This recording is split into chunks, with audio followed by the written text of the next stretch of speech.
Hello, my name is Mercedes Bartels, and I am currently a second-year undergraduate student in Dr. Todd Schoborg's lab, and today I will be presenting on my project, Understanding the Cellular Basis of Microcephaly. Microcephaly is a reduction in brain size. It's a genetic disorder that has been connected to some infectious diseases, such as Zika. It's primarily caused, though, by the WRSP gene and a defect in it, which causes cellular division to not occur like it should. Some physiological mechanisms for the disease are actually unknown. This is because prior to this, scientists have focused on studying the changes in tissue that occur with the disease rather than any cellular changes. As can be seen to the right, there is definitely a significant decrease in the skull size, and by the CT scan, we can see the significant decrease in tissue in the brain. So this begs the question, what is the cellular basis of the disorder? So how do we study this? We can actually study microcephaly in humans by using Drosophila melanogaster, or fruit flies. And this is because we share about 79% of our disease genes with fruit flies. And so we can use orthologs for study, where these are homologous genes which are similar between species and can cause similar phenotypes.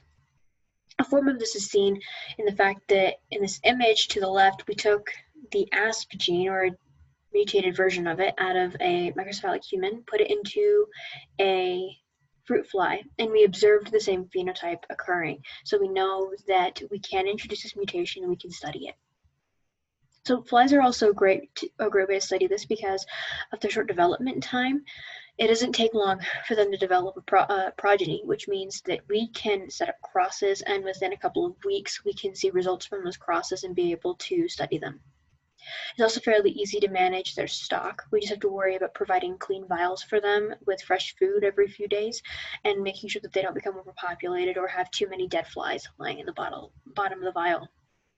Ultimately, though, fruit flies offer a variety of genetic tools that we wouldn't be able to otherwise use on a more complex organism.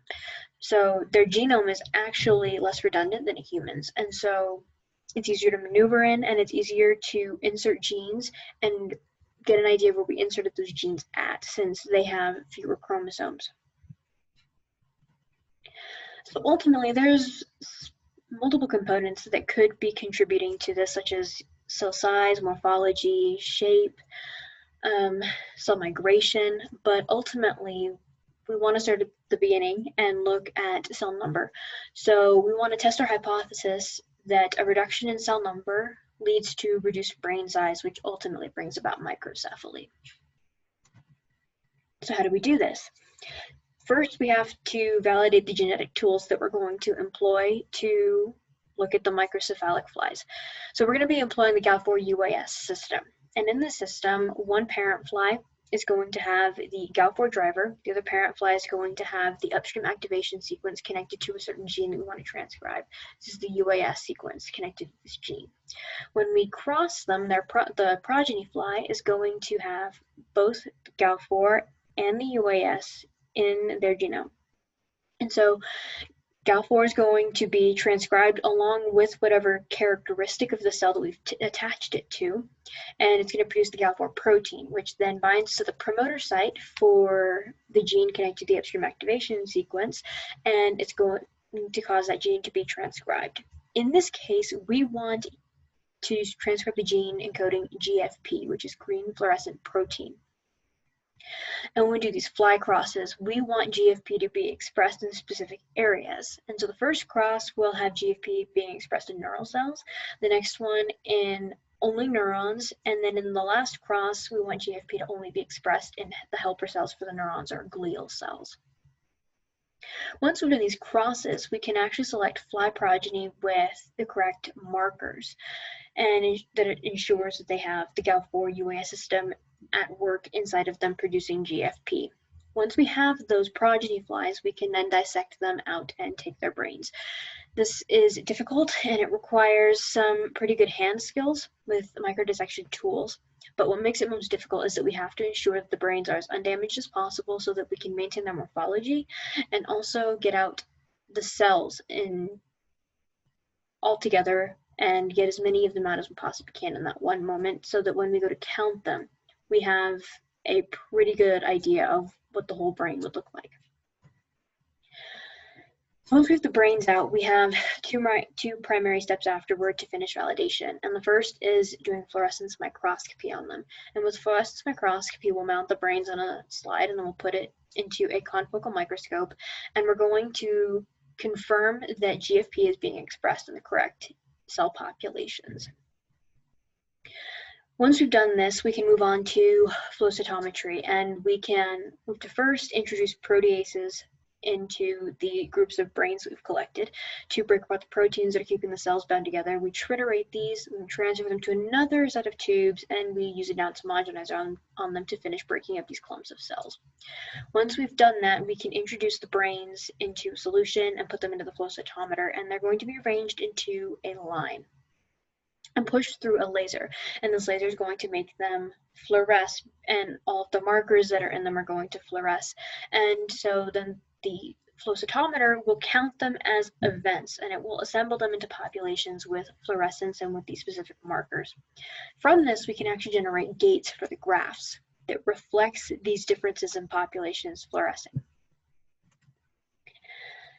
As of now, we've actually only done fluorescence microscopy on larval brains from the line in which all the neural cells should be expressing GFP.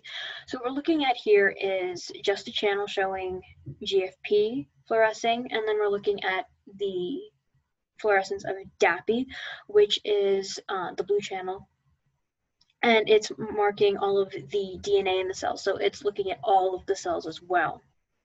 So when we compare them in the composite image, we're seeing that GFP is being expressed over the vast majority of the cell, which means over the vast majority of the brain, which means that it's not being limited to any one cell population, and that all of the neural cells in the brain are expressing as we want them to.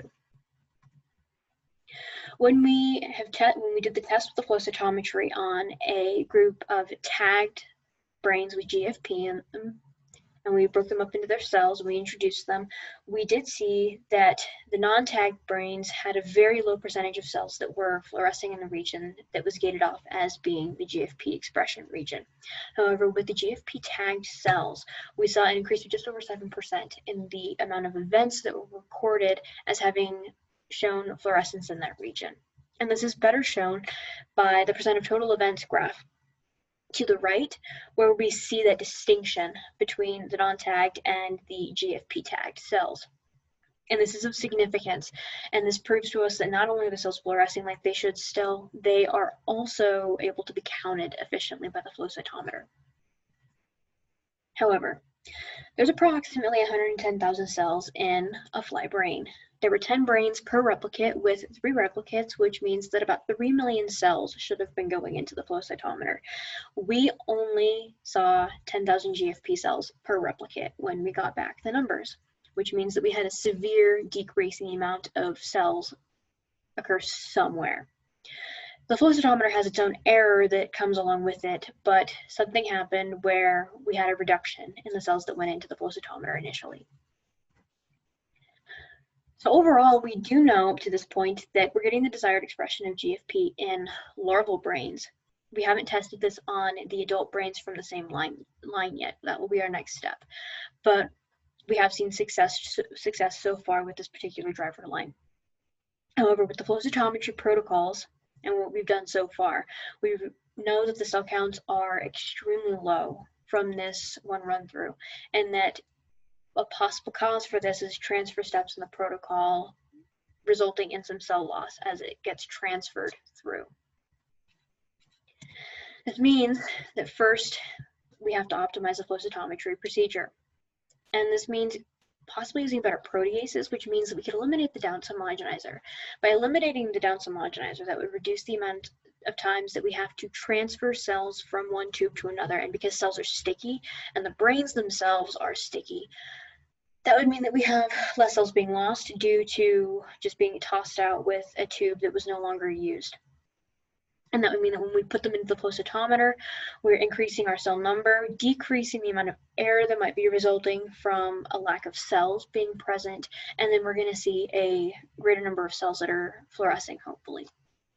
Once we've done this, then we can test our other GAL4 drivers. So this means looking at just glial cells expressing GFP and then just neurons expressing GFP to confirm that, in fact, those populations are representing their drivers like they should. Once we've validated that our crosses are working and that the correct cell populations are fluorescing when we want them to fluoresce, and that once we have a baseline number for all of those, we can combine the fluorescence reporters with the microcephaly mutations to do a final cell count, where we compare a wild-type brain or a normal brain to a microcephalic brain to look at any changes that might be occurring in the number of cells, whether that be overall in the brain or specific to neurons or glia. Thank you for listening, and if you have any questions, I will be there to answer them.